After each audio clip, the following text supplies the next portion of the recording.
of a man named Stanley. Stanley worked for a company in a big building where he was employee number 427. Employee number 427's job was simple. He sat at his desk in room 427 and he pushed buttons on a keyboard. Orders came to him through a monitor on his desk, telling him what buttons to push, how long to push them, and in what order.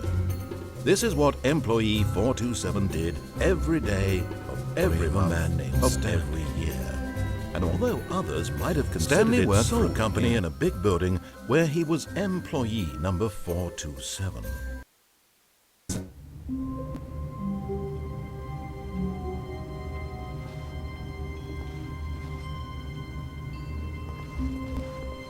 All of his co-workers were gone. What could it mean? Stanley decided to go to the meeting room. Perhaps he had simply missed a memo. No matter how hard Stanley looked, he couldn't find a trace of his co-workers.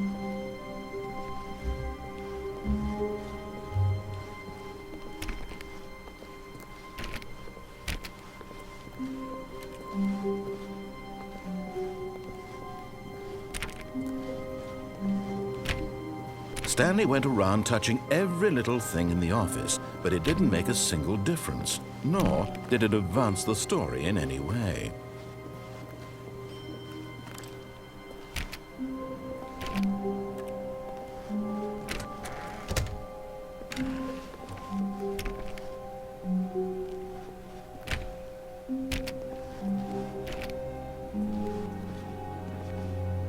When Stanley came to a set of 2 open doors, he entered the door on his left.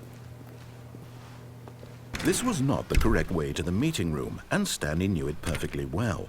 Perhaps he wanted to stop by the employee lounge first, just to admire it.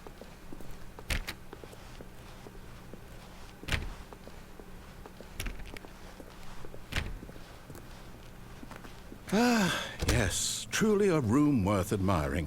It had really been worth the detour after all, just to spend a few moments here in this immaculate, beautifully constructed, but eager to get back to business, Stanley took the first open door on his left.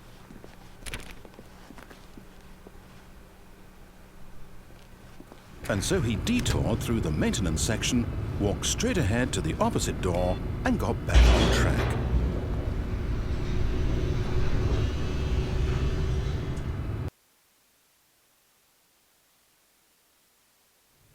But Stanley didn't want to go back to the office. He wanted to wander about and get even further off track. So now in order to get back, he needed to go, from here it's, left.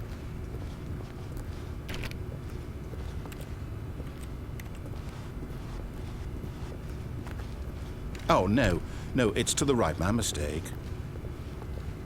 No, not the right. Why would I have ever said it was to the right? What was I thinking? It's clearly... Oh dear, would you hold on for a minute, please? Now, let's see. We went down right, left, down, left, right. Yep, okay, yes. I've got it now. This story is absolutely, definitely this way.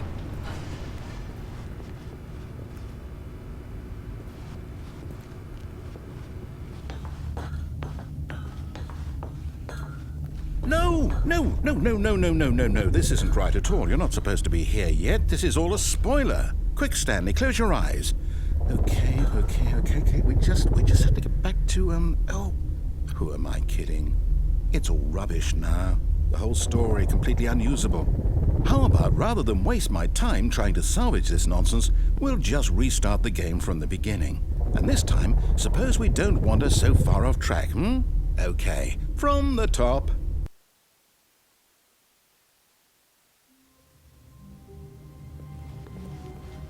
All of his co-workers were gone. What could it mean?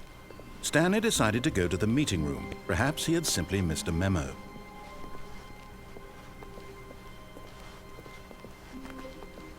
When Stanley... Wait, what? No, I restarted. I swear, I definitely restarted the game over, completely fresh. Everything should be... Oh, did something change? Stanley, Did you change anything when we were back in that room with all the monitors? Did you move the story somewhere or... Hold on. Why am I asking you? I'm the one who wrote the story. It was right here just a minute ago. I know for sure that it's here somewhere. Okay then. It's an adventure. Come, Stanley. Let's find the story.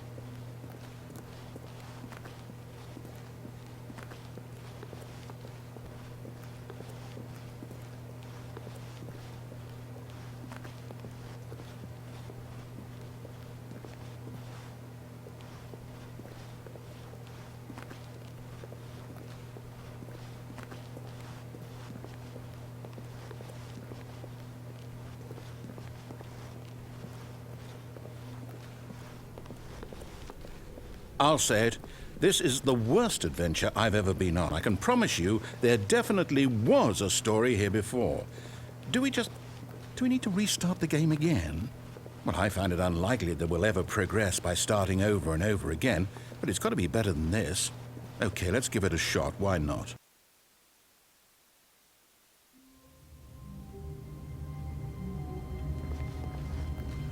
All of his co-workers were gone. What could it mean? Stanley decided to go to the meeting room. Perhaps he had simply missed a memo.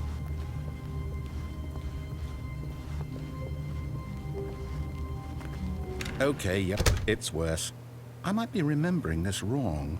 It's possible the story is back where we just came from. Why don't we go back the other direction and see if we missed anything?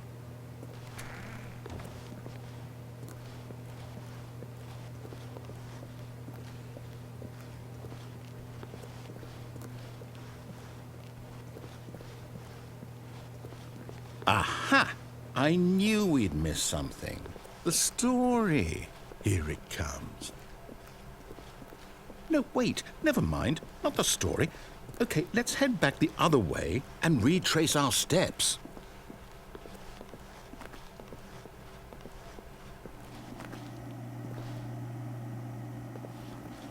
Now this... Well, I'll be honest. I don't recognize this place at all. Is this the story? I don't think so. I can't quite recall, but I believe my story took place in an office building. Is that correct? Do you remember, Stanley? Well, do you know what? Since I've completely forgotten what we were supposed to be doing, how about this? You win! Congratulations! I know you put in a lot of hard work, and it really paid off, so good job.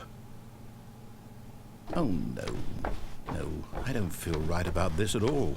We both know you didn't put in any actual work for that win. Some people win fair and square, and this was not one of those situations. Okay, I'm getting weirded out by whatever this place is. I don't care what might happen this time. I have to restart.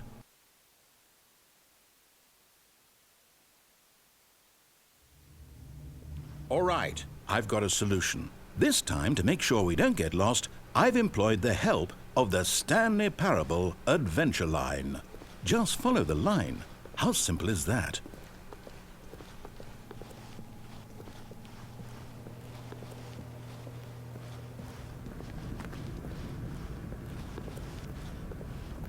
You see? The line knows where the story is. It's over in this direction. Onward, Stanley, to destiny.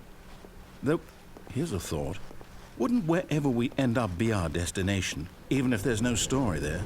Or to put it another way, is the story of no destination still a story? Simply by the act of moving forward, are we implying a journey such that a destination is inevitably conjured into being via the very manifestation of the nature of life itself? Whoa. Hang on. That got a bit weird back there. Well, I'd like to apologize. Not sure where I was going with all that. You know what? I think what we need right now is a bit of music to lighten the mood.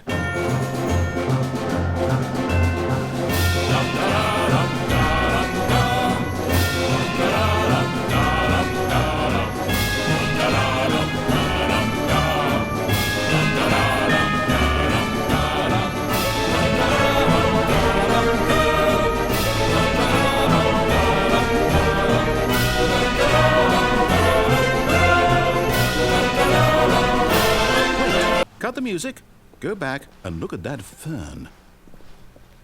Wait, what? we're back at the office? No.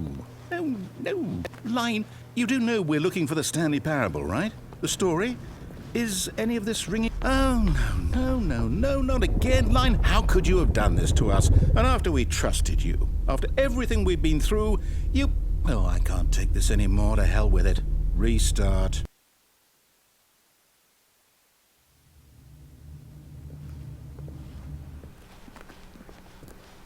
You know what, Stanley? I say forget the adventure line. What's it ever done for us? We're intelligent people, right? Why can't we make up our own story? Something exciting, daring, mysterious. Ooh, this all sounds perfectly doable. Why don't we simply start wandering in, well, I don't know. How about this direction?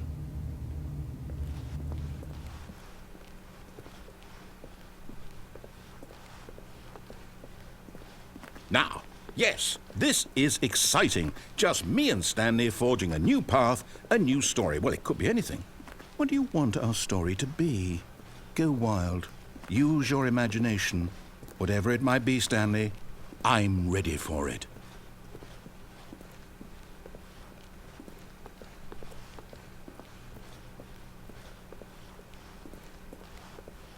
Oh, no, not you again. Stanley, I'd also like to veto the line from having any role in our awesome new story. No lines or monitor rooms. Just don't acknowledge it, and we should be fine.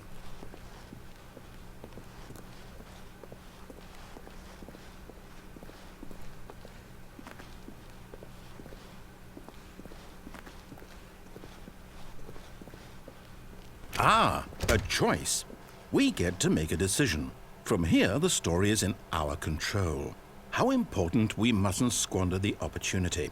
In fact, I believe I need a minute to think here. Just walk in circles for a minute. Okay, so I know that each door has to lead somewhere, which means that somewhere at the place where we're trying to go, there must be a reverse door that leads here. And that in turn means that our destination corresponds with the counter-inverted reverse door's origin. So starting from the right, let us ask, will taking the right door lead us to where we're going? And since the answer is clearly yes, then by all accounts, the door on the right is the correct one. Another victory for logic. Come, Stanley, our destiny awaits. Oh, hold up, what's this? The confusion ending. You're telling me that's what this is? It's all one giant ending? And we're supposed to restart the game, what, eight times? That's really how all this goes? It's all determined?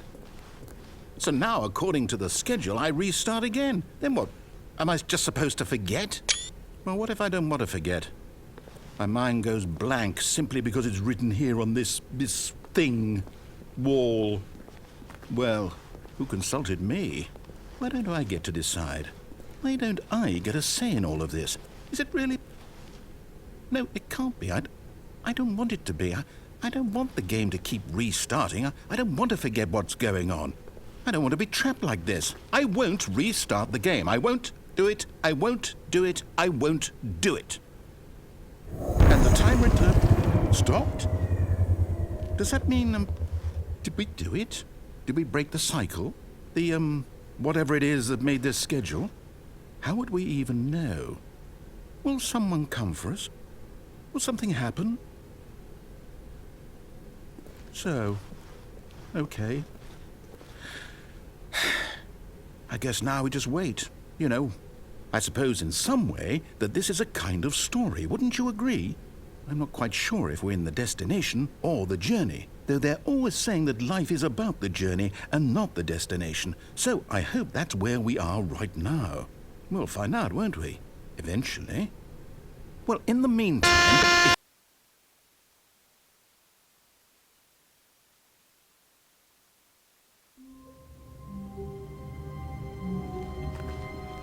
All of his co-workers were gone. What could it mean? Stanley decided to go to the meeting room. Perhaps he had simply missed a memo.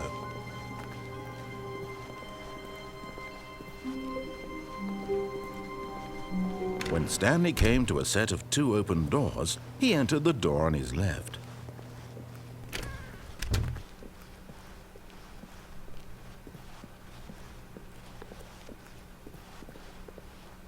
Yet there was not a single person here either. Feeling a wave of disbelief, Stanley decided to go up to his boss's office, hoping he might find an answer there. Coming to a staircase, Stanley walked upstairs to his boss's office.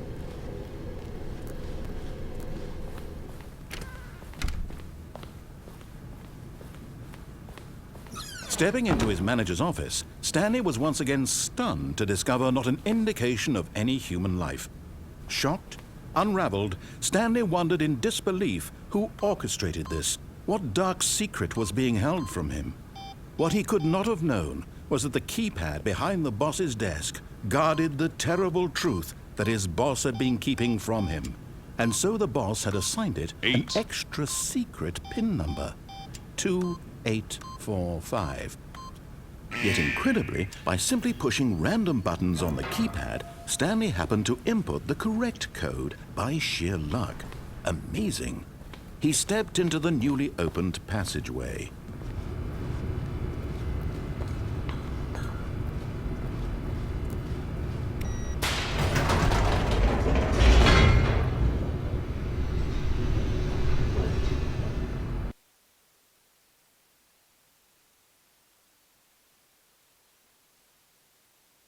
Descending deeper into the building, Stanley realized he felt a bit peculiar. It was a stirring of emotion in his chest, as though he felt more free to think for himself, to question the nature of his job. Why did he feel this now, when for years it had never occurred to him? This question would not go unanswered for long.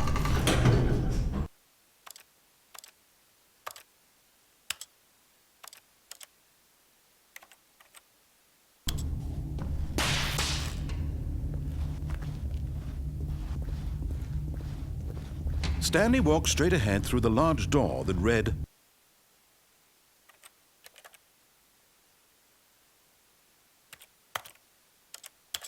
Mind Control Facility.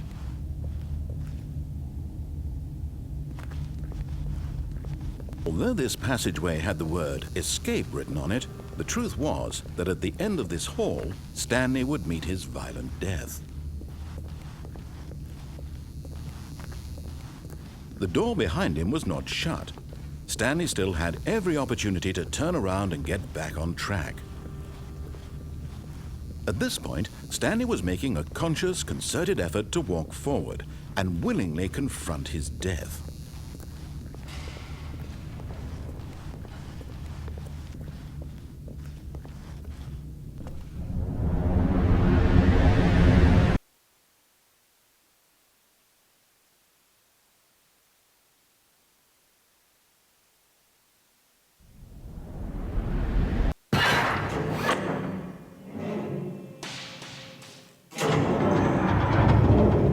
As the machine whirred into motion and Stanley was inched closer and closer to his demise, he reflected that his life had been of no consequence whatsoever. Stanley can't see the bigger picture. He doesn't know the real story, trapped forever in his narrow vision of what this world is.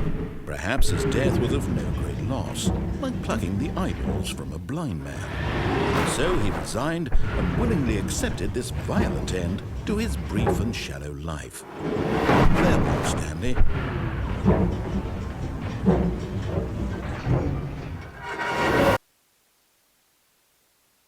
Farewell, Stanley, cried the narrator, as Stanley was led helplessly into the enormous metal jaws.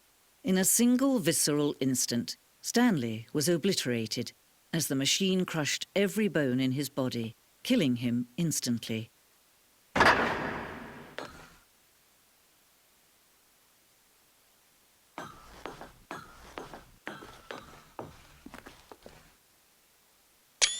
And yet it would be just a few minutes before Stanley would restart the game, back in his office, as alive as ever. What exactly did the narrator think he was going to accomplish? When every path you can walk has been created for you long in advance, death becomes meaningless. making life the same. Do you see now? Do you see that Stanley was already dead from the moment he hit start?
Oh, look at these two. How they wish to destroy one another.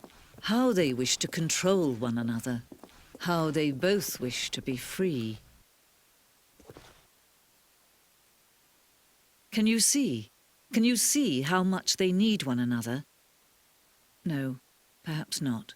Sometimes these things cannot be seen. But listen to me.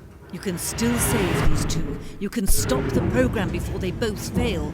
Push escape and press quit. There's no other way to beat this game. As long as you move forward, you'll be walking someone else's path. Stop now and it'll be your only true choice. Whatever you do, choose it. Don't let time choose for you. Don't let time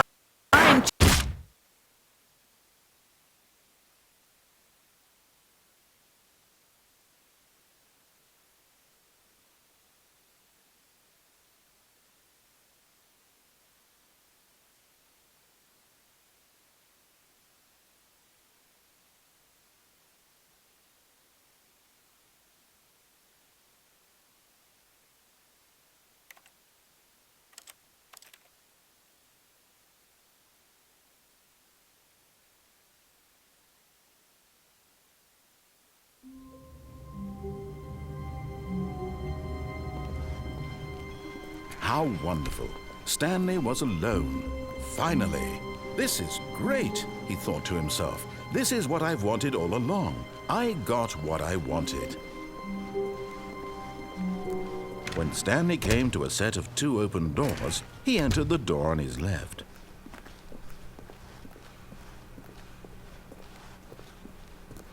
Yet there was not a single person here either.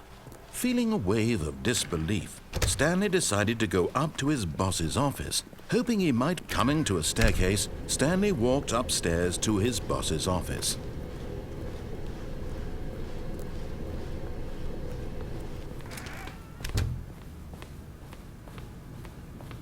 Stepping into his manager's office, Stanley was once again stunned to discover not an indication of any human life. Stanley was in such a rush to get through the story as quickly as possible, he didn't even have a single minute to just let the narrator talk. That kind of anxiety isn't healthy, so he relaxed for a few moments with some calming New Age music.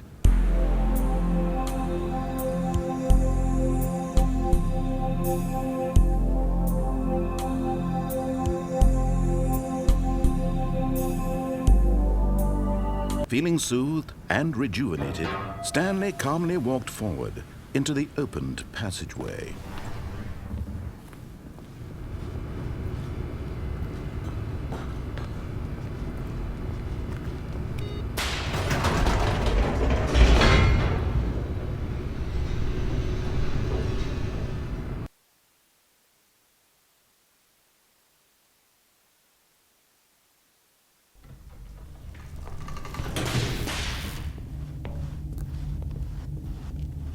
Stanley walked straight ahead through the large door that read Mind Control Facility.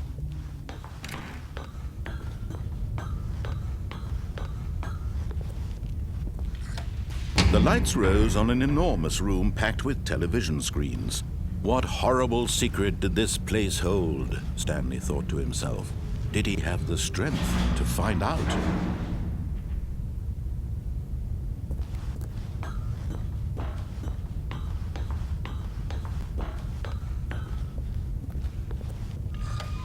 Now the monitors jumped to life, their true nature revealed. Each bore the number of an employee in the building, Stanley's co-workers.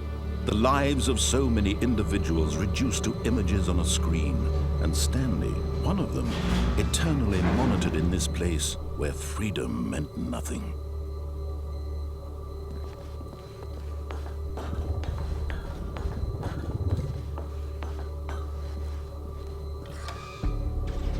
This mind control facility, it was too horrible to believe. It couldn't be true. Had Stanley really been under someone's control all this time? Was this the only reason he was happy with his boring job? That his emotions had been manipulated to accept it blindly?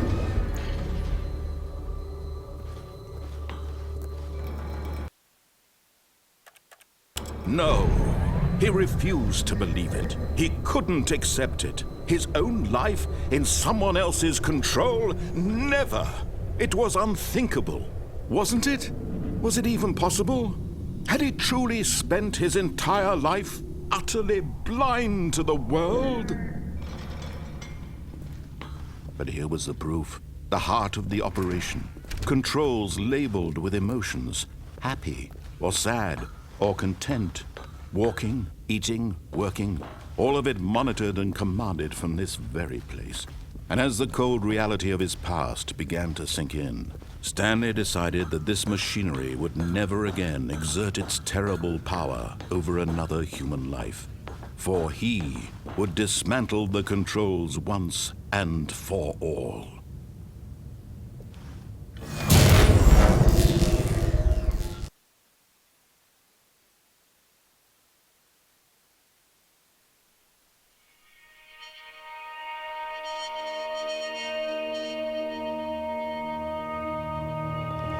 Blackness and a rising chill of uncertainty. Was it over?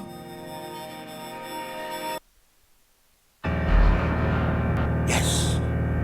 He had won! He had defeated the machine! Unshackled himself from someone else's command. Freedom was mere moments away! And yet, even as the immense door slowly opened, Stanley reflected on how many puzzles still lay unsolved. Where had his co-workers gone? How had he been freed from the machine's grasp? What other mysteries did this strange building hold? But as sunlight streamed into the chamber, he realized none of this mattered to him, for it was not knowledge or even power that he had been seeking, but happiness. Perhaps his goal had not been to understand, but to let go. No longer would anyone tell him where to go, what to do, or how to feel. Whatever life he lives, it will be his. And that was all he needed to know. It was perhaps the only thing worth knowing. Stanley stepped through the open door.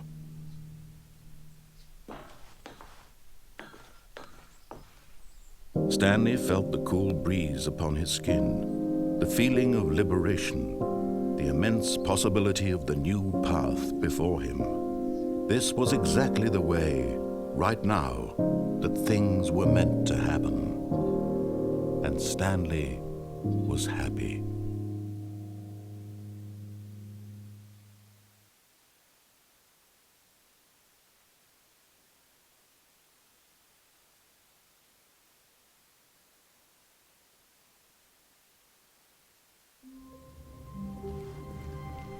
All of his co-workers were gone.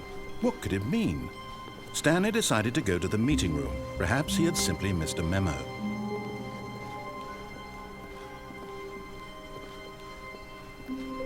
When Stanley came to a set of 2 open doors, he entered the door on his left.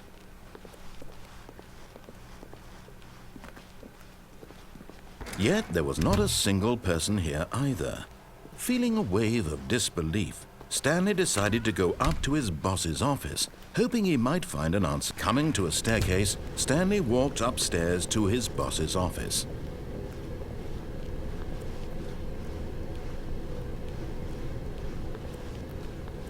But Stanley just couldn't do it. He considered the possibility of facing his boss. Admitting he had left his post during work hours, he might be fired for that. And in such a competitive economy, why had he taken that risk? All because he believed everyone had vanished? His boss would think he was crazy. And then something occurred to Stanley.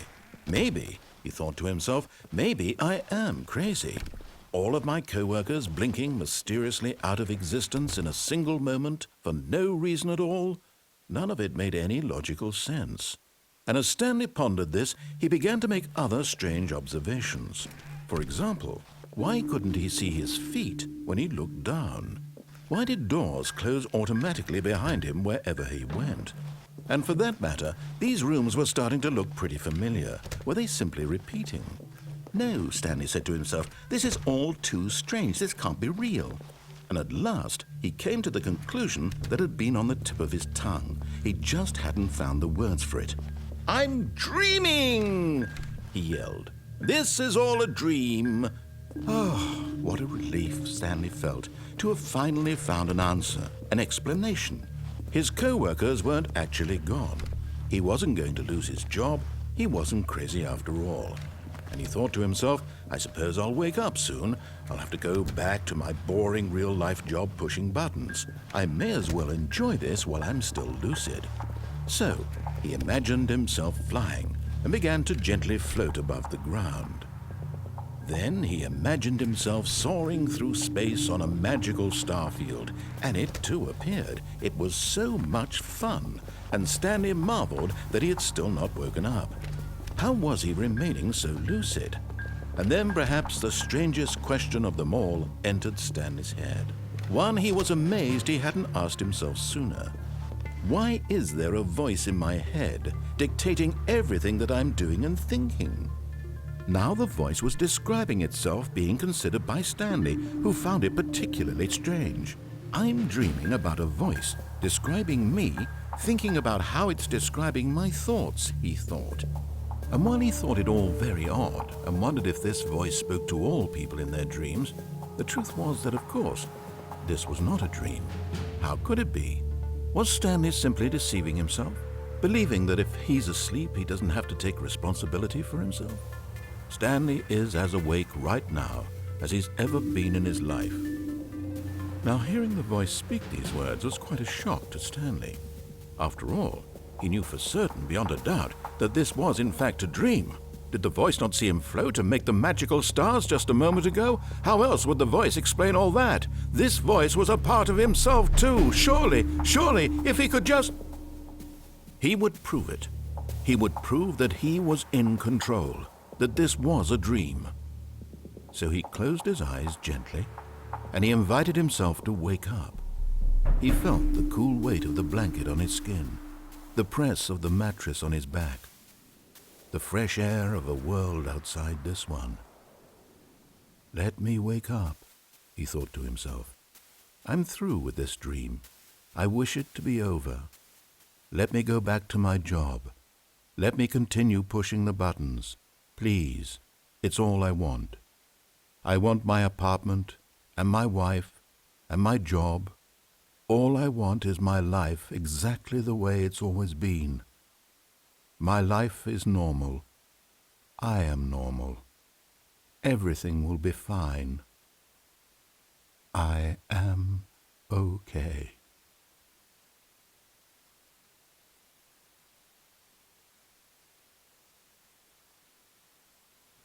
Stanley began screaming.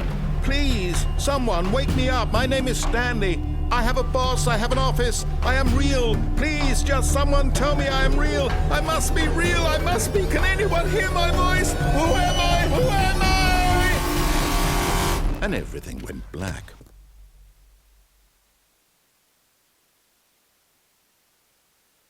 This is the story of a woman named Mariella. Mariella woke up on a day like any other. She arose, got dressed, gathered her belongings, and walked to her place of work. But on this particular day, her walk was interrupted by the body of a man who had stumbled through town talking and screaming to himself, and then collapsed dead on the sidewalk. And although she would soon turn to go call for an ambulance, for just a few brief moments she considered the strange man. He was obviously crazy. This much she knew. Everyone knows what crazy people look like. And in that moment, she thought to herself how lucky she was to be normal. I am sane. I am in control of my mind. I know what is real and what isn't. It was comforting to think this, and in a certain way, seeing this man made her feel better. But then she remembered the meeting she had scheduled for that day. The very important people whose impressions of her would affect her career, and by extension, the rest of her life. She had no time for this, so it was only a moment that she stood there, staring down at the body. And then she turned and ran.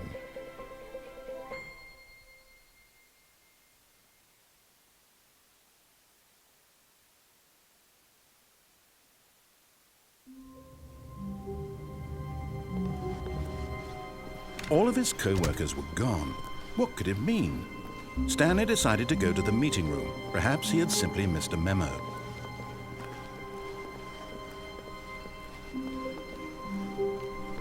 When Stanley came to a set of 2 open doors, he entered the door on his left. This was not the correct way to the meeting room, and Stanley knew it perfectly well.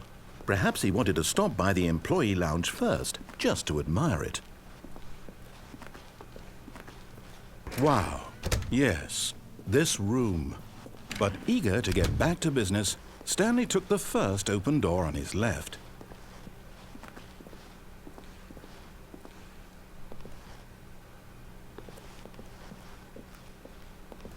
Stanley was so bad at following directions, it's incredible he wasn't fired years ago.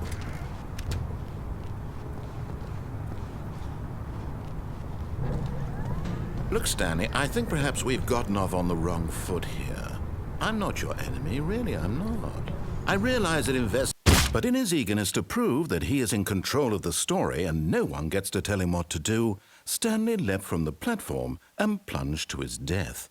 Good job, Stanley. Everyone thinks you are very powerful.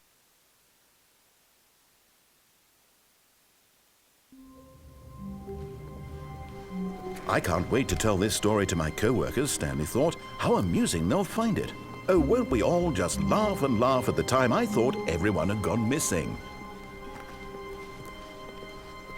When Stanley came to a set of two open, this was not the correct way to the meeting room, and Stanley knew it perfectly well.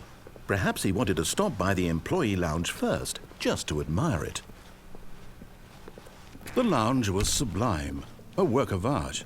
But eager to get back to business, Stanley took the first open door on his left.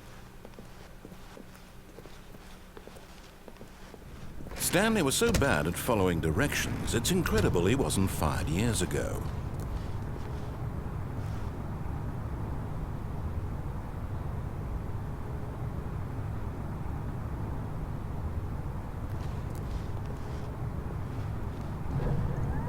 Look, Stanley, I think perhaps we've gotten off on the wrong foot here.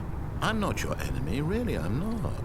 I realize that investing your trust in someone else can be difficult, but the fact is that the story has been about nothing but you all this time. There's someone you've been neglecting, Stanley. Someone you've forgotten about. Please, stop trying to make... What? Really?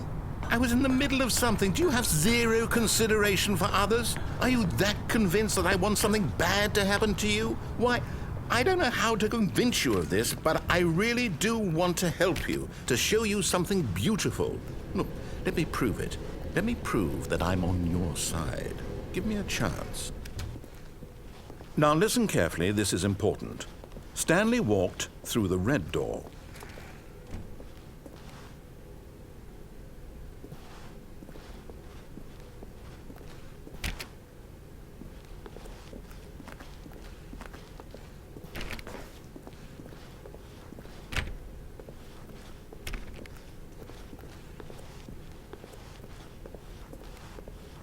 Aha, perhaps you misunderstood.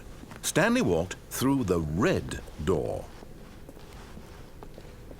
I still don't think we're communicating properly. Stanley walked through the red door. All right, fine, go ahead, Stanley. You want to know so badly what's out there? You want to find out what lies at the end of this road you've chosen? Well, don't let me stop you. You see, there's nothing here. I haven't even finished building this section of the map, because you were never supposed to be here in the first place. Broken rooms, exposed developer textures. Is this what you had wanted? Was it worth ruining the entire story I had written out specifically for you? Do you not think I put a lot of time into that? Because I did. And in the end, it was all for nothing, because this is what you wanted to see. Help me here, stand better. What did you want to see? Vehicles? Skill trees? Work with me. You've given me absolutely nothing so far. Tell you what, let me take a stab in the dark at a new design and you can give me some feedback. There we go. A third option. This already feels leaps ahead of where we were before. Go ahead, Stanley. Take it for a spin. Okay, I'm going to stop you there. Now, tell me about your experience with this new version. Would you say, feel free to be honest. I'm looking for some real critical feedback here. Aha! You see, I knew I was onto something. Where do these flashes of inspiration come from? How did I know the game needed a third door? Well, It's instinct mostly, a calling in your gut. I really couldn't say where the idea came from, except that I felt it in my soul. You can't teach that, Stanley. Don't even try. Here, based on the data from your previous playthrough, I've compiled a new version. And to be perfectly candid, I think I've knocked it out of the park with this one. Let's take a look.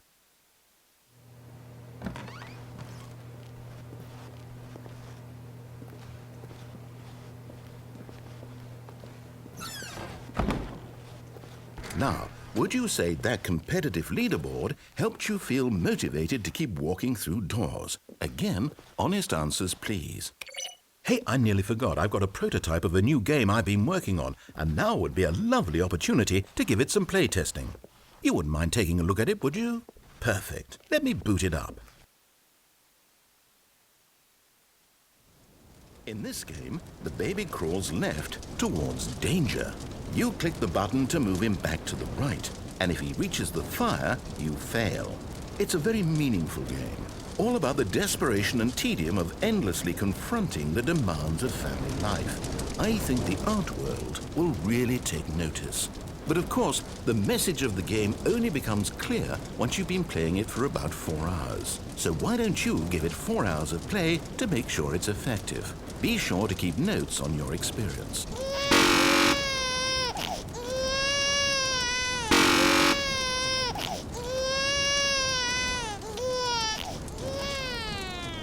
You heartless bastard.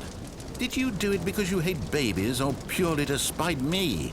Because if it's the latter, well, I don't know what to do. I'm completely out of ideas. I can't think of a single thing that might improve the experience for me. I'm not even going to try. I'm out, I'm done. It's over. Thank you for playing. Your input was extremely valuable. Oh, hey, since my game was so awful, why don't we play someone else's game, just to ease the pain? Let's see. What do we have here? Yes, this seems like it'll work. Let's give it a shot.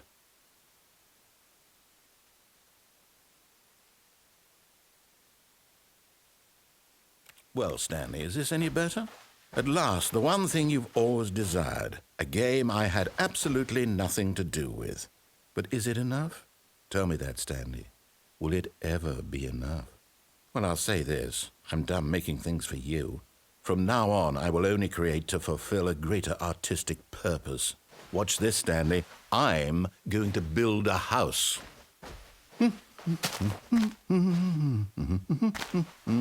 This will go here. No, here. And then...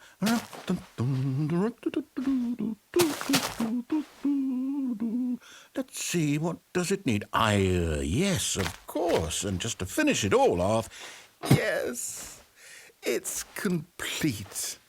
I made this, Stanley. Look at it. Gaze upon my work of art and feel ashamed at your own inadequacy. But you've only seen it from the outside. You've only gotten half the experience. Please, step inside and make yourself comfortable. Isn't it grand? Isn't it perfect? It could only be better if... Wait, that's it. We must rebuild it out of diamond. Diamond everything. Yes. Come along, Stanley. We have to go mining.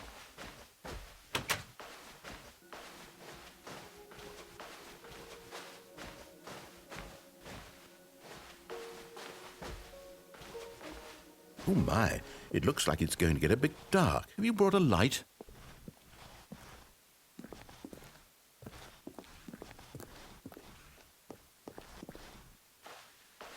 Oh, no. This is far more open-ended than I had in mind. I'm looking for something more narrow and linear. Something that makes you feel utterly irrelevant. This won't do at all. 1 out of 5. Even the diamonds couldn't save this one. Okay, new game.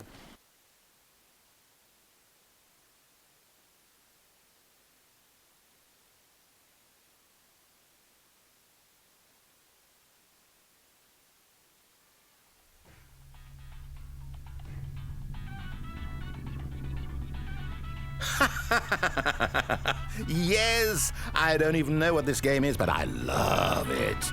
You, trapped in a glass box with no way out, listening to me talk. Oh, it's inspired. I couldn't have done it any better myself. What is this game even supposed to be? I can't figure it out. Okay, now I'm curious. Let's go find out what the hell this is.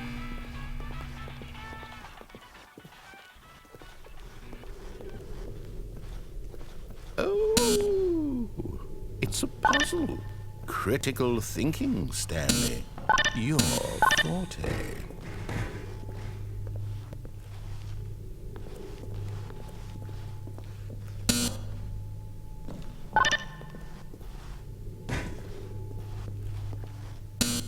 Genius. No, actually, you know what? I think that's plenty. I really don't care much to see you stumble through any more of these games.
I wonder what he found. If what he wanted was to be the leading man in his own story, well, perhaps he's gotten it, down in wherever he is right now. I wonder if he's happy with his choice, and if he's learned the heavy cost that comes with it. He'll understand soon what I was trying to tell him. He needs me. Someone who will wrap everything up at the end, to make sense out of the chaos and the fear and the confusion. That's who I am. That is what I mean to this world. Oh, yes. Yes, I'll be back. There's no other way. Once this ends, after it all comes to a close, then I'll be back. The end will be here soon. Very soon. I can wait.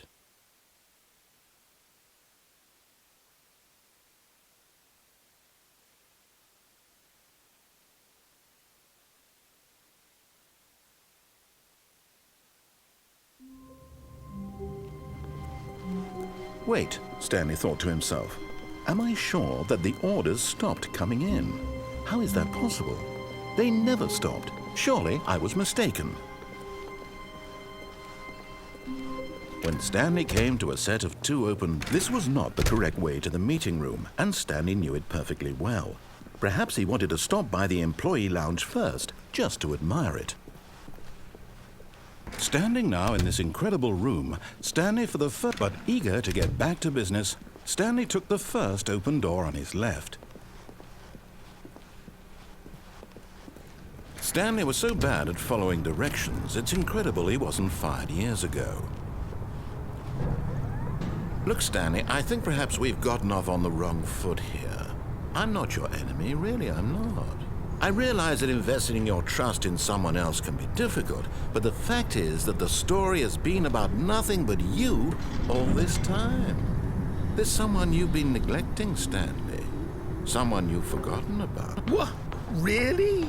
I was in the middle of something. Do you have zero consideration for others? Are you that convinced that I want something bad to happen to you? Why, I don't know how to convince you of this, but I really do want to help you, to show you something beautiful. Look, let me prove it. Let me prove that I'm on your side. Give me a chance. Now listen carefully, this is important. Stanley walked through the red door. Oh, thank God you are willing to listen to me. Do you see that I really have wanted you to be happy all this time? The problem is all these choices. The two of us always trying to get somewhere that isn't here. Running and running and running, just the way you're doing right now. Don't you see that it's killing us, Stanley? I wanted to stop. We would both be so much happier if we just stopped. And I think I have a solution. Here, let me show you.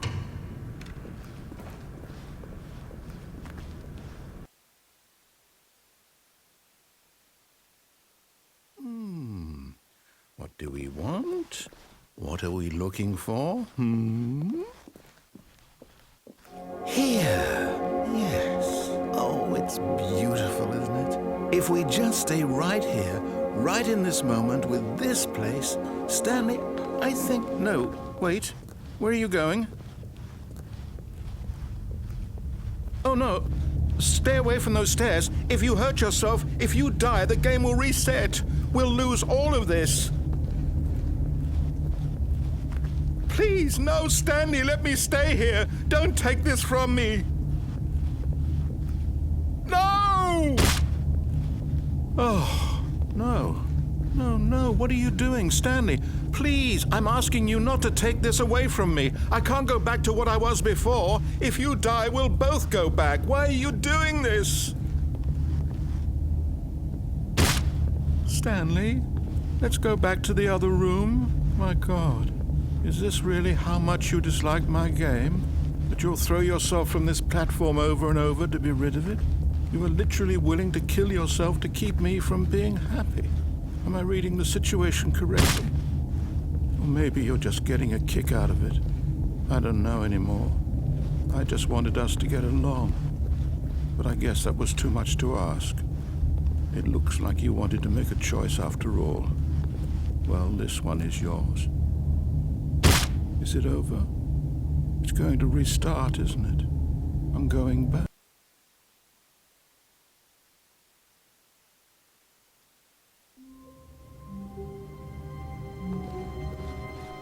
All of his co-workers were gone. What could it mean? Stanley decided to go to the meeting room. Perhaps he had simply missed a memo.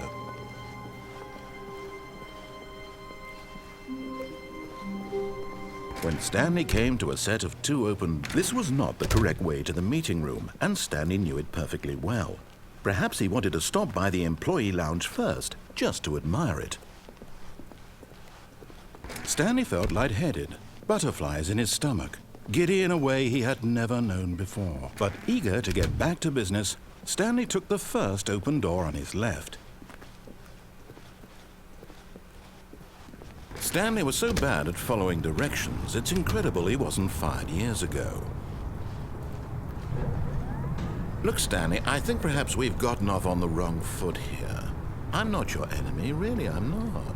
I realize that investing your trust in someone else can be difficult, but the fact is that the story has been about nothing but you all this time. There's someone you've been neglecting, Stanley. Someone you've forgotten about. Please, stop trying to make every decision by yourself. Now, I'm not asking for me, I'm asking for her. This is it, Stanley. Your chance to redeem yourself. To put your work aside, to let her back into your life. She's been waiting. That's her, Stanley. You need to be the one to do this, to reach out to her. Oh, no, you can't... Did you just unplug the phone? No, that wasn't supposed to be a choice. How did you do that? You actually chose incorrectly? I didn't even know that was possible. Let me double check. No, it's definitely here, clear as day. Stanley picks up the phone. He's taken to his apartment where he finds his wife, and the two pledge themselves to one another. Music comes in, fade to white, roll credits. Not picking up the phone is actually somehow an incorrect course of action. How is that even possible? None of these decisions were supposed to mean anything. I don't understand. How on earth are you making meaningful choices? What did you... Wait a second. Did I just see... No, that's not possible. I can't believe it. How had I not noticed it sooner? You're not Stanley.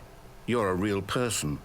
I can't believe I was so mistaken. This is why you've been able to make correct and incorrect choices. And to think I've been letting you run around in this game for so long. If you'd made any more wrong choices, you might have negated it entirely. It's as though you completely ignored even the most basic safety protocol for real-world decision-making. Or did you not grasp the severity of the situation? Well, I won't have that kind of risk on my watch. I'm going to stop the game for a moment so we can educate you properly on safe decision-making in the real world. Please observe this helpful instructional video. Choice. It's the best part of being a real person. But if used incorrectly, can also be the most dangerous. For example, in this scenario, a hypothetical real person named Stephen has a choice. He could spend years helping improve the quality of life for citizens of impoverished third world nations. Or he could systematically set fire to every orphan living in a 30-kilometer radius of his house. Which choice would you make? Remember that unlike here, the real world makes sense, and at no time should you make a choice that does not conform to rational logic. If you find yourself speaking with a person who does not make sense, in all likelihood, that person is not real. Allow the person to finish their thought, then provide an excuse why you cannot continue talking. Turn to a partner and practice saying, "My goodness, is it 4:30? I'm supposed to be having a back, sack, and crack."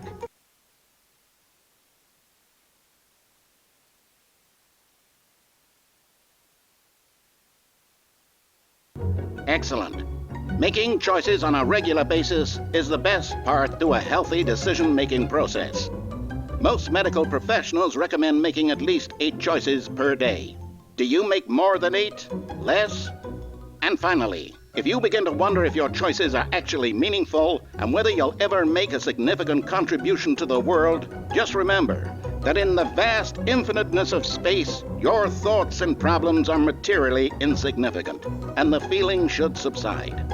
At this time, your instructor will guide you in an exercise to test and reinforce the material covered in this video. Welcome back. You may have noticed that this room has begun to deteriorate as a result of narrative contradiction. But not to worry. Now that you're properly informed on good decision-making, we're going to revisit a choice you made just a few minutes ago and see what the correct thing to do would have been. This way, please.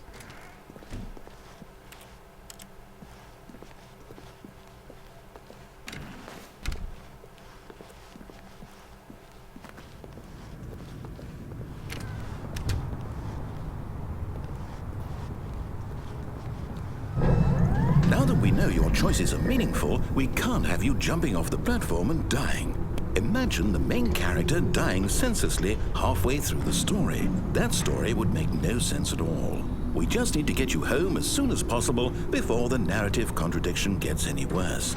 Unfortunately, it seems this place is not well equipped to deal with reality.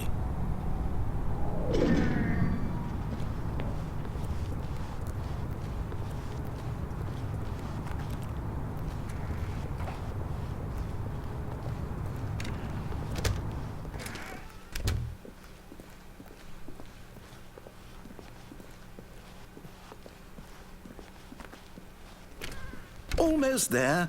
You'll take the door on the left, back to the correct ending, the story will have resolution once again, and you'll be home free in the real world.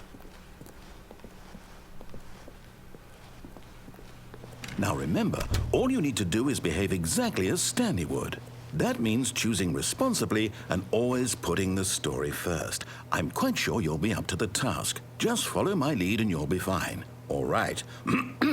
When Stanley came to a set of 2 open doors, he entered the door on his left.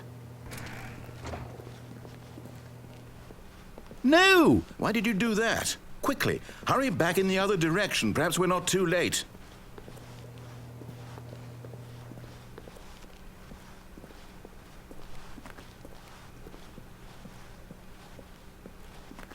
Oh, it's ruined. I can't believe, after everything we talked about, that my story, you've destroyed my work. Why? For what? What did you get out of that? What did you think was so special about seeing the game undone, left here like so much garbage? It's worthless now. And what am I supposed to do? Even if there were a way to continue, would it be worth it? To know that my story is now incorrect? How can I go back to that? I can't erase that knowledge. I'll have to live with it forever, reliving its impossibility forever. I couldn't live that way. Is it better to shut the game down entirely? To willingly destroy all of my work? I don't know. What's the answer? What do I do? What do I do? What do I... No, I have to. I have to shut the game down. I have to. I have to.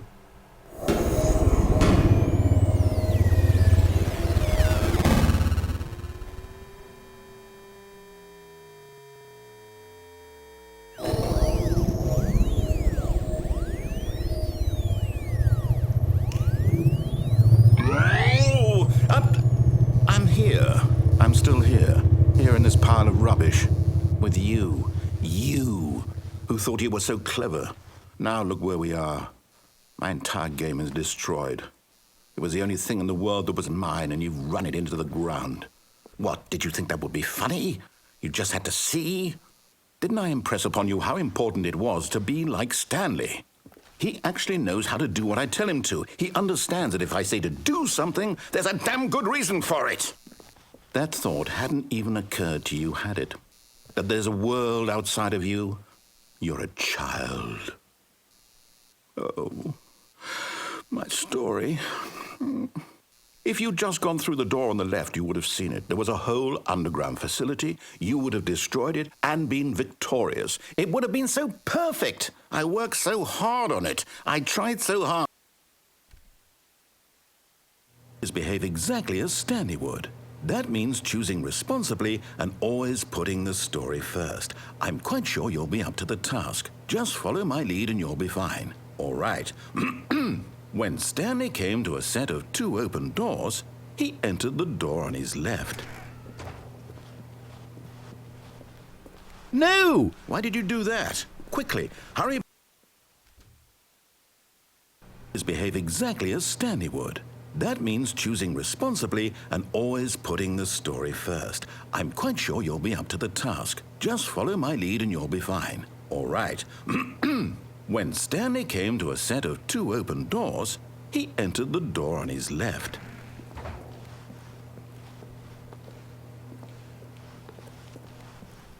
No! Why did you do that? Quickly, hurry. Behave exactly as Stanley would. That means choosing responsibly and always putting the story first. I'm quite sure you'll be up to the task. Just follow my lead and you'll be fine. All right. When Stanley came to a set of 2 open doors, he entered the door on his left.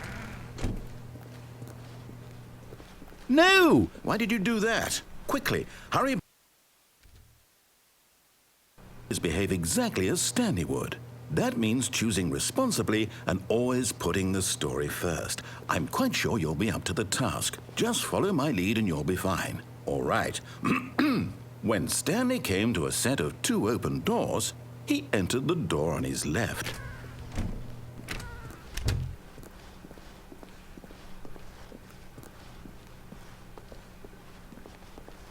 Yet there was not a single person here either. Feeling a wave of disbelief, Stanley decided to go up to his boss's office, hoping he might find an answer there.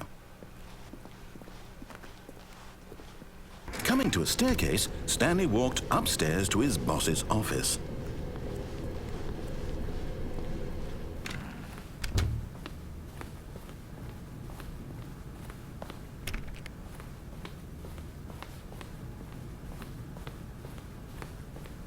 Stepping inside his manager's office, Stanley was once again stunned to discover not an indication of any human life. Shocked, unraveled, Stanley wondered in disbelief who orchestrated this, until he saw the door with a voice receiver next to it. Surely behind this door lay all the answers to his questions. And beyond all probability, he knew the passcode. He had seen it on his boss's computer just last week. Night Shark 115. Was this the code to open the door? Would it still work? There was only one way to find out. Stanley had been trained never to speak up, but now he would draw from within himself the courage to face the unknown. He drew a sharp breath and then spoke the code.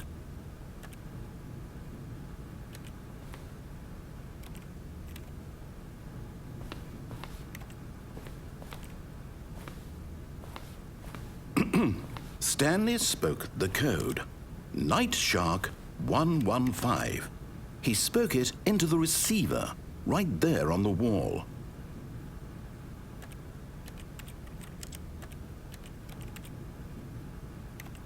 I'm sorry, is there a problem?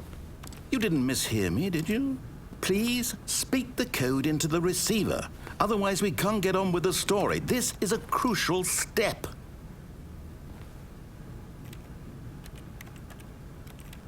Okay, fine, you're not going to do it, but you know what? It's pretty humiliating to bring you this far, only for you to suddenly decide you have better things to do. I asked you for this one single thing, for your respect. The kind of respect Stanley shows for his choices. He knows what it means to take a story seriously. If you didn't want to see what I had to show you, then why did you come here? You had a choice, you know. You could have gone through the door on the right. You could have done whatever the hell you wanted over there. Why did you come this way? Speak. Say something to me. Explain yourself, you coward. When Stanley came to a set of two open doors, he entered the door on his left. Stanley? Hello? Are you... Is everything okay? Stanley, please. I need you to make a choice. I need you to walk through the door. Are you listening to me? Can you hear me? Is everything all right? Stanley, this is important. The story needs you. It needs you to make a decision. It cannot exist without you. Do you understand me? Whatever choice you make is just fine. They're both correct. You cannot be wrong here. We can work together. I'll accept whatever you do. I simply need you to take that step forward, please. Choose. Do something. Anything.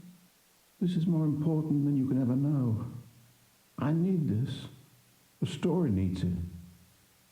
So, you hear me? Are you there? Are you listening to this? Stanley, are you there? Okay. It's okay, I can wait. You need time to decide. Time to make sure your choice is correct. That is the best choice. That's all right. I'll wait for you to decide what's the right thing to do. Take as much time as you need.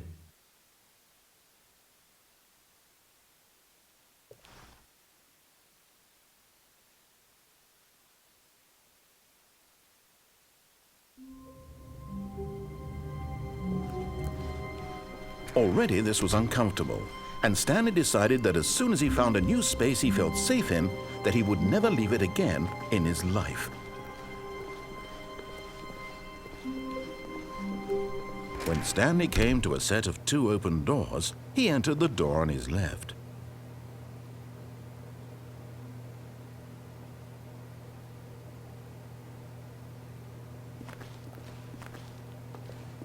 This was not the correct way to the meeting room, and Stanley knew it perfectly well. Perhaps he wanted to stop by the employee lounge first, just to admire it. The lounge was grand, majestic, perhaps, but eager to get back to business, Stanley took the first open door on his left. Stanley was so bad at following directions, it's incredible he wasn't fired years ago. Look, Stanley, I think perhaps we've gotten off on the wrong foot here. I'm not your enemy, really, I'm not. I realize that investing your trust in someone else can be difficult, but the fact is that the story has been about nothing but you all this time. There's someone you've been neglecting, Stanley. Someone you forgot. What? Really? I was in the middle of something. Do you have zero consideration for others? Are you that convinced that I want something bad to happen to you? Why, I don't know how to convince you of this, but I really do want to help you, to show you something beautiful. Look, let me prove it. Let me prove that I'm on your side. Give me a chance. Now listen carefully, this is important. Stanley walked through the red door. Aha! Perhaps you misunderstood. Stanley walked through the red door. Oh, thank God you are willing to listen to me. Do you see that I really have wanted you to be happy all this time? The problem is all these choices. The two of us always trying to get somewhere that isn't here. Running and running and running, just the way you're doing right now. Don't you see that it's killing us, Stanley? I want it to stop. We would both be so much happier if we just stopped. And I think I have a solution. Here, let me show you.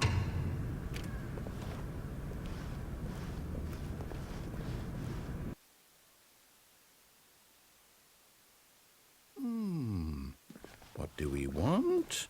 What are we looking for? Here. Yes. Oh, it's beautiful, isn't it? If we just stay right here, right in this... No, wait. Where are you going? Right. Where were we?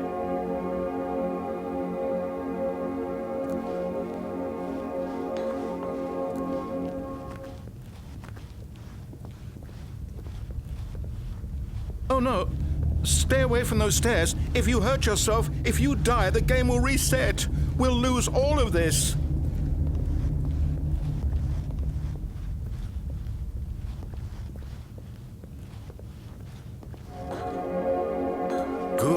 Good. We can't be too safe. Promise me you won't go back there. Just stay here.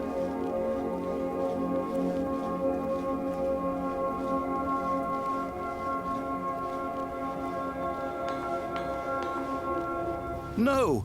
What do we talk about? You're risking everything we achieved here.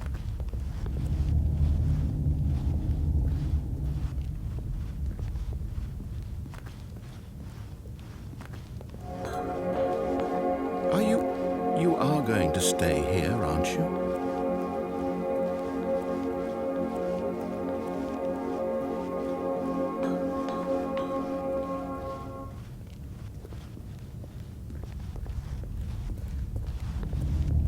You heard me before, didn't you? You will die! What about this isn't getting through to you?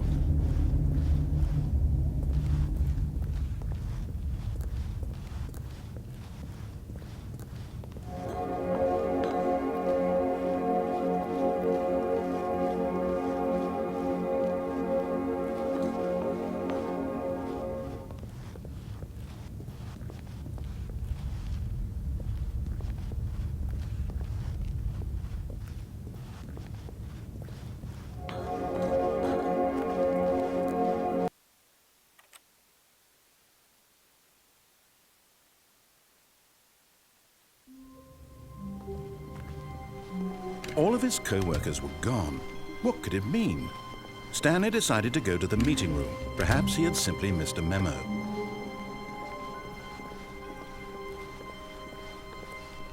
When Stanley came to a set of two open doors, this was not the correct way to the meeting room, and Stanley knew it perfectly well.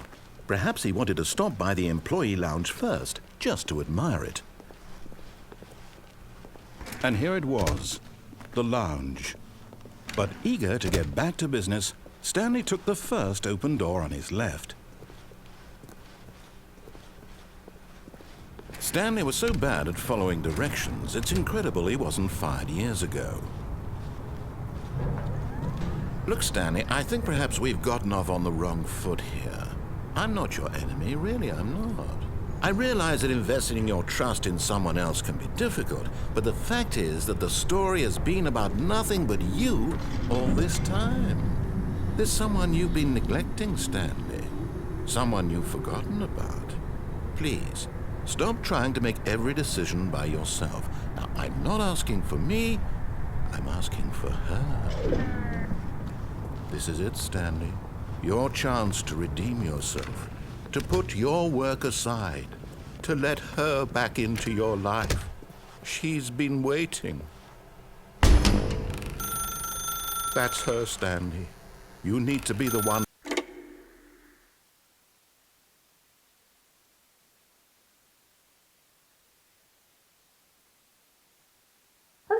is that you? Hold on, sweetie. Sorry to keep you waiting. I'm just pulling the bread out of the oven. All right. Okay, there we go. All right, now, I want you to come in and tell me all about your day. Gotcha! Oh, come on. Did you actually think you had a loving wife who'd want to commit their life to you? I'm trying to make a point here, Stanley. I'm trying to get you to see something. Come inside. Let me show you what's really going on here.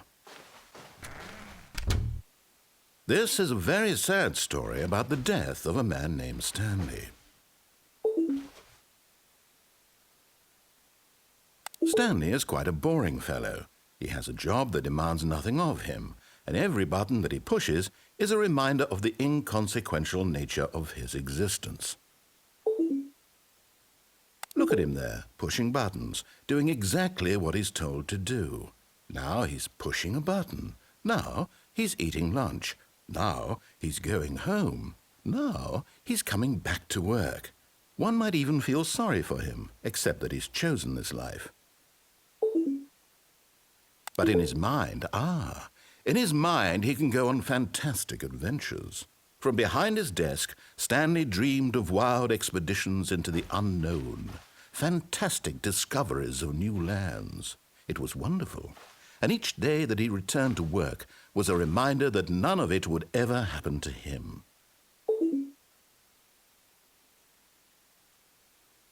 And so he began to fantasize about his own job.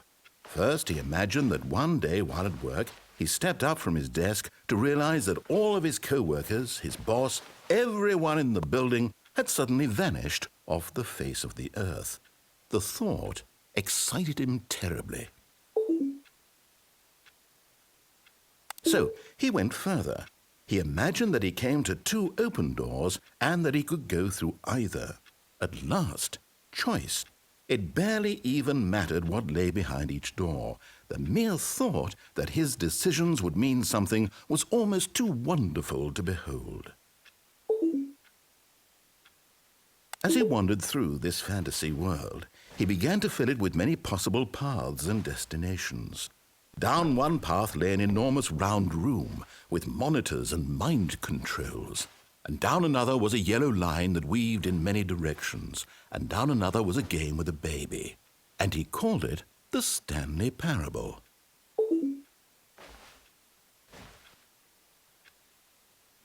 It was such a wonderful fantasy, and so in his head he relived it again, and then again, and again, over and over, wishing beyond hope that it would never end, that he might always feel this free. Surely there's an answer down some new path, mustn't there be? Perhaps if he played just one more time. But there is no answer. How could there possibly be? In reality, all he's doing is pushing the same buttons he always has. Nothing has changed. The longer he spends here, the more invested he gets, the more he forgets which life is the real one. And I'm trying to tell him this. That in this world he can never be anything but an observer, that as long as he remains here, he's slowly killing himself. But he won't listen to me. He won't stop. Here, watch this. Stanley, the next time the screen asks you to push a button, do not do it.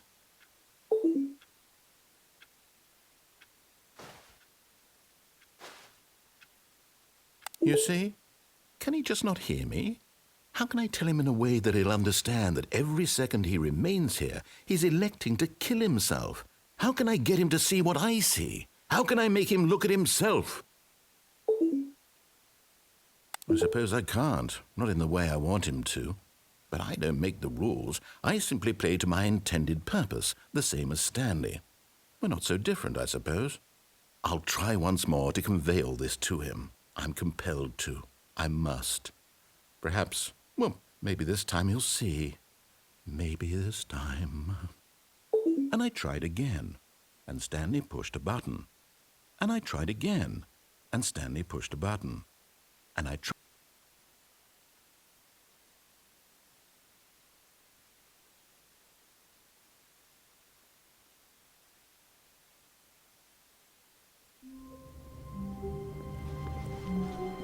The meeting room. Yes, that's where everyone would be. Stanley just needed to get to the meeting room, and from then on, he would never be alone ever again.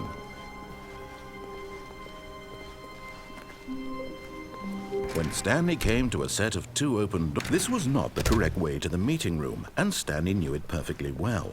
Perhaps he wanted to stop by the employee lounge first, just to admire it. It was okay. But eager to get back to business, Stanley took the first open door on his left.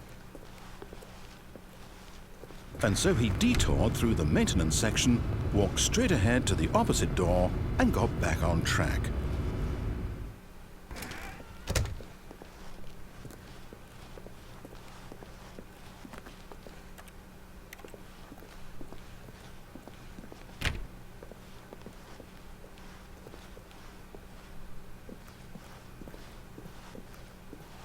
Yet there was not a single person here either.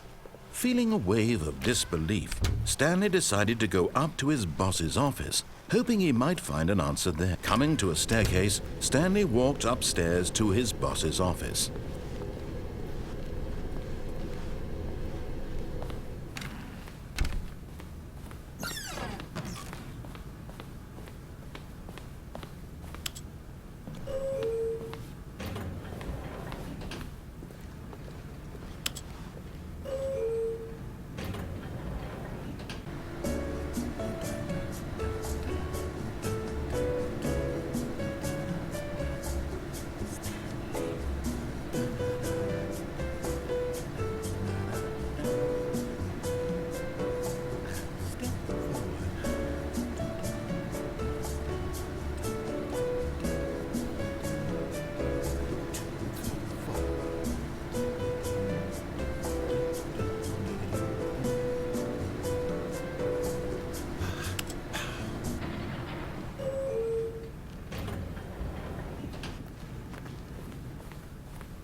Okay, I think we all know the drill by now. Blah, blah, blah. Dark secrets, the keypad. Stanley pushes some buttons. Oh, hey, look, it's a new passageway. Quelle surprise.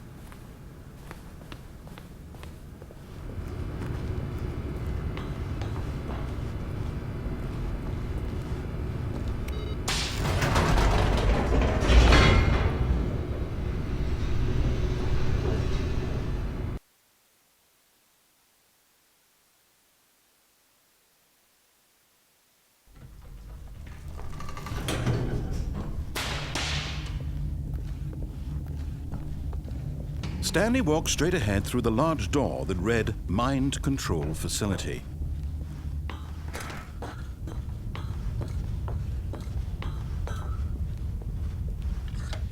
The lights rose on an enormous room packed with television screens. What horrible secret did this place hold? Stanley thought to himself. Did he have the strength to find out?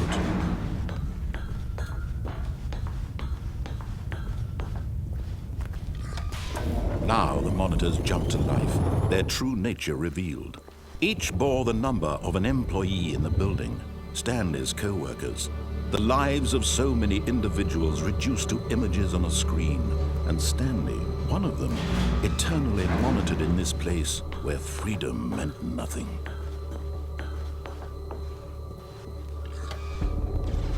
This mind control facility, it was too horrible to believe. It couldn't be true. Had Stanley really been under someone's control all this time? Was this the only reason he was happy with his boring job? That his emotions had been manipulated to accept it blindly? No, he refused to believe it. He couldn't accept it. His own life in someone else's control? Never! It was unthinkable. Wasn't it? Was it even possible? Had he truly spent his entire life utterly blind to the world? But here was the proof, the heart of the operation. Controls labeled with emotions, happy or sad or content, walking, eating, working, all of it monitored and commanded from this very place. And as the cold reality of his past began to sink in, Stanley decided that this machinery would never again exert its terrible power over another human life, for he would dismantle the controls once and for all.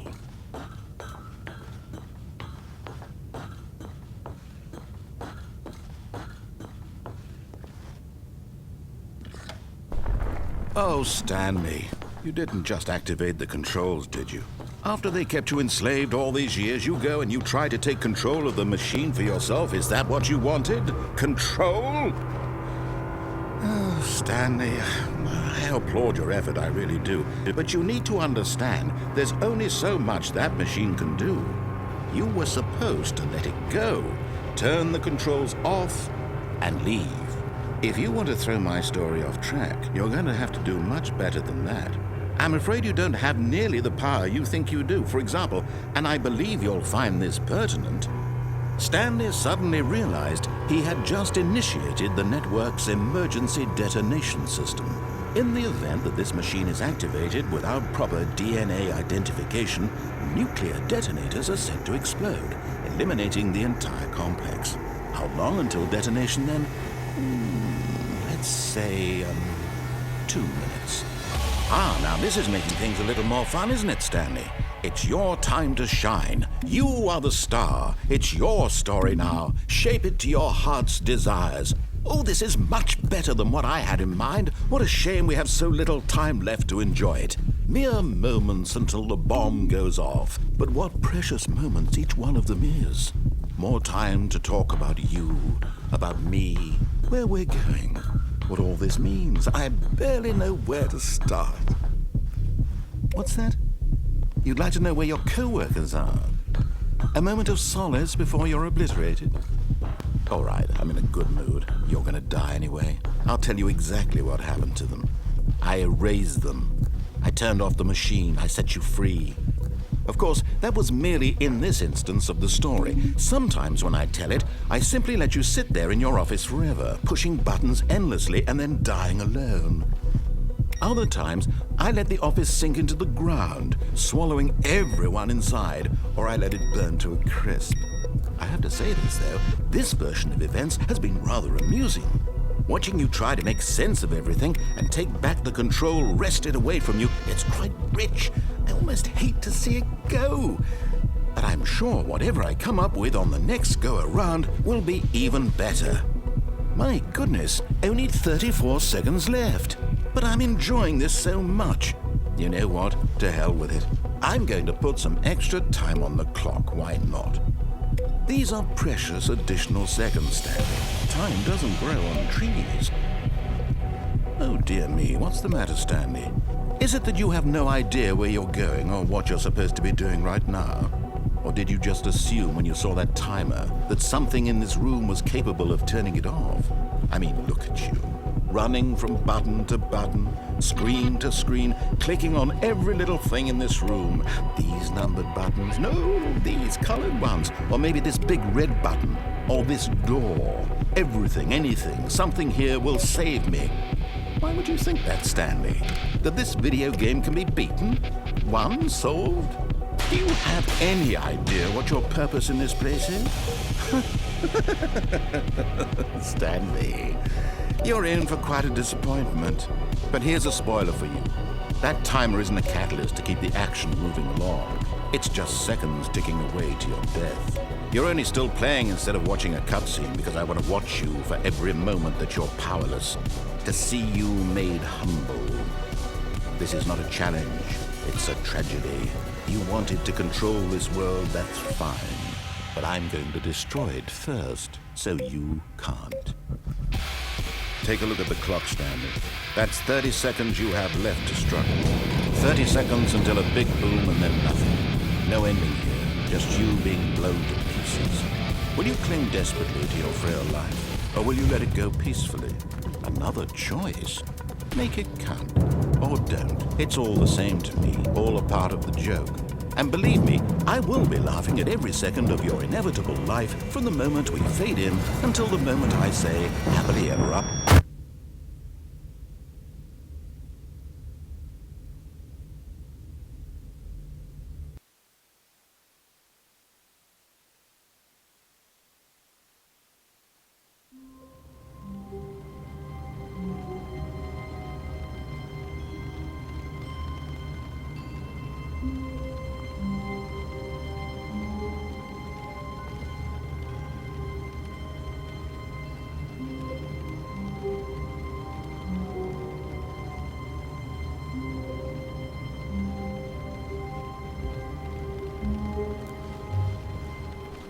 Already this was uncomfortable, and Stanley decided that as soon as he found a new space he felt safe in, that he would never leave it again in his life.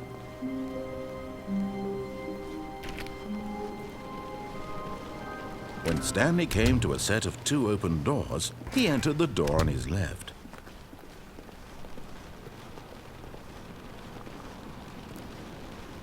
Yet there was not a single person here either. Feeling a wave of disbelief, Stanley decided to go up to his boss's office, hoping he might find an answer there. Stanley stepped into the broom closet, but there was nothing here, so he turned around and got back on track.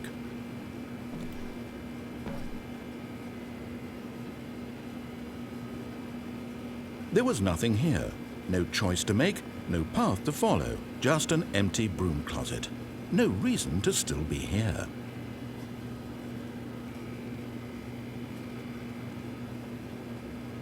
It was baffling that Stanley was still just sitting in the broom closet. He wasn't even doing anything. At least if there was something to interact with, he'd be justified in some way. As it is, he's literally just standing there doing sweet FA.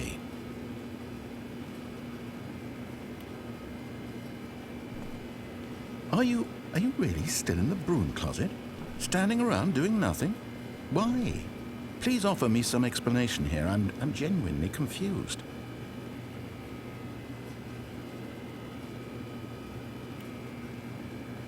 You do realize there's no choice or anything in here, right?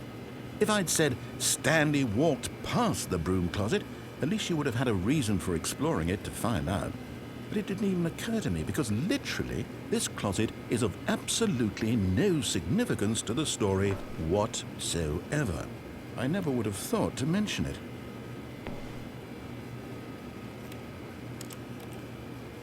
Maybe to you this is somehow its own branching path.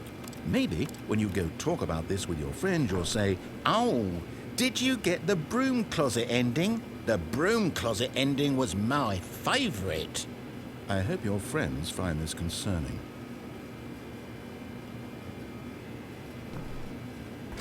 Stanley was fat and ugly and really stupid. He probably only got the job because of a family connection. That's how stupid he is. That or with drug money. Also, Stanley is addicted to drugs and hookers. Well, I've come to a very definite conclusion about what's going on right now. You're dead.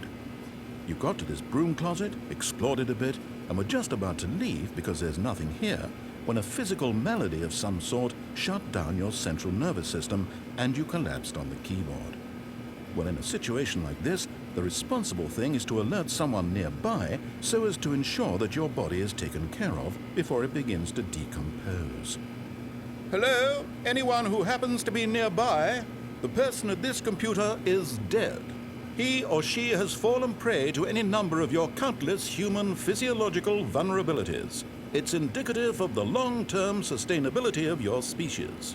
Please remove their corpse from the area and instruct another human to take their place at the computer, making sure they understand basic first-person video game mechanics and filling them in on the history of narrative tropes in video gaming, so that the irony and insightful commentary of this game is not lost on them. All right, when you've done that, just step out into the hallway.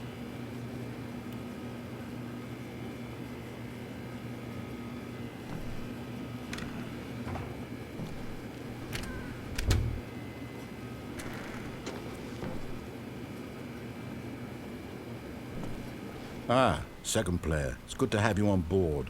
I guarantee you can't do any worse than the person who came before you. You too? Unbelievable. I'm at the mercy of an entire species of invalids. Perhaps there's a monkey nearby you can hand the controls to. A fish? Fungus? Look, you can hammer out the details. I'm not particularly picky. I'll just be waiting for when you're ready to pick up the story again.